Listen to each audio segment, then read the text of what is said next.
So it's very much in over my head, and like everybody's pointing at me and they're like, toxic culture, toxic workplace. All it takes is like one headline to be like, she's not the girl boss.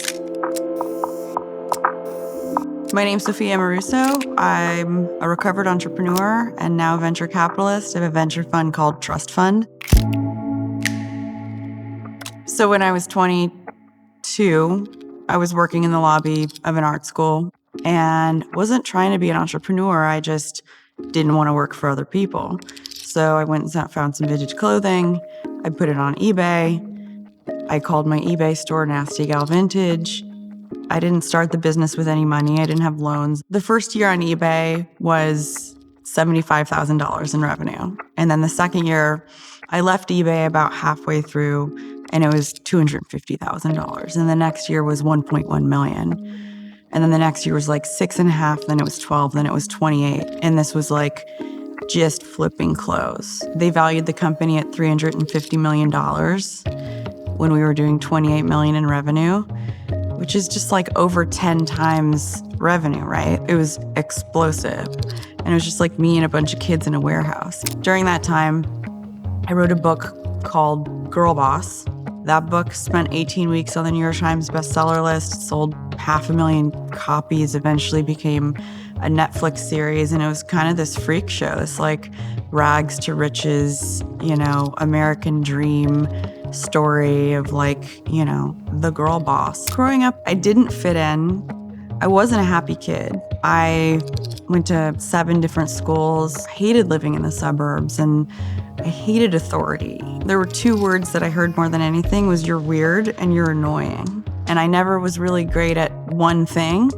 I mean, it was really weird when it went from like, I feel like a freak to business people took me seriously. And there were people who like would never have talked to me had I not achieved some like level of conventional success. It was this step change from like, dive bars and burritos in San Francisco to like, okay, I tried an oyster to like, ordering bottles of wine that I can't pronounce that are like amazing and buying oysters for everybody.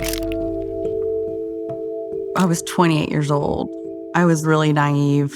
I didn't consider myself an entrepreneur. I didn't mean to be one and didn't even necessarily want to be one. I didn't necessarily know what I was signing up for. You hire really talented people who are used to having big teams. They hire more people. It became a really different company and it became really expensive. And not long after the book was published, went through our first round of layoffs, which was not fun. Because when you're the girl boss, you're supposed to build this like utopia for people and be an example. And I wasn't teed up to be an example. Like, I was the least qualified person to be doing this job. As a CEO, everybody assumes that you know everything that's happening and you've endorsed it. That you're like, yep, that behavior, I'm totally okay with. I never said that. Like, I didn't know this so much was happening. And as a CEO, it's like you're really only privy to like 10% of what's happening in your company. It's still ended with me and like it ended with me eventually. So 2016 was a crazy year. In June of 2016, I was on the cover of Forbes and they named me one of America's richest self-made women. And then November of that year, Nasty Gal filed for Chapter 11. Fell apart, went bankrupt. I stepped away. There were headlines like, does the failure of Nasty Gal mean millennials aren't ready to lead? So somehow I had become representative of an entire generation, which like I didn't sign up for, I didn't ask for, and also that's like can't be true, right? And then in April of 2017, this Netflix series comes out about my life, about who I was when I was 22 years old. So for the first time in pretty much my adult life, I was no longer associated with that company. And 4 months later, there's a massive global PR campaign happening, showing the world this person I no longer was, as I'm trying to figure out what my own identity is outside of this thing that I was associated with for so long. that was like really the peak. Like it wasn't the end of Nasty Gal that was the hardest part. It was this like insane amount of noise when the Netflix series came out 4 months later. There were headlines like, the worst thing about Netflix's Girlboss is its source material. And that's me. I mean, I felt like damaged goods. I was like, nobody's ever gonna want to touch me with like a 10-foot pole. I watched these other entrepreneurs come up behind me and raise venture capital and build big businesses and go on the victory lap. And I remember like muting their Instagram stories, just being like, I cannot watch this success story. What is it that they possess that I don't?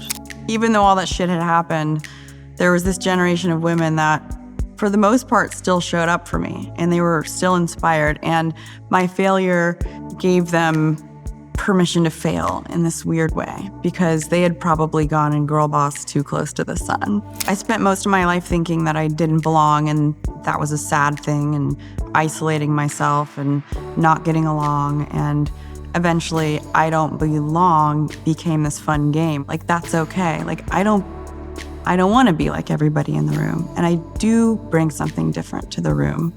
And it's because of that, that for some reason, I've been embraced. It's like the things that you may not think are superpowers and the things that feel different about you that you haven't embraced. If you bring them to the table and you expose yourself and you're authentic, often other people will follow suit, right?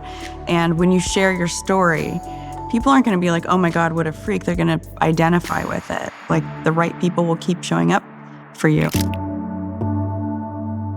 Did Nasty Gal for 10 years.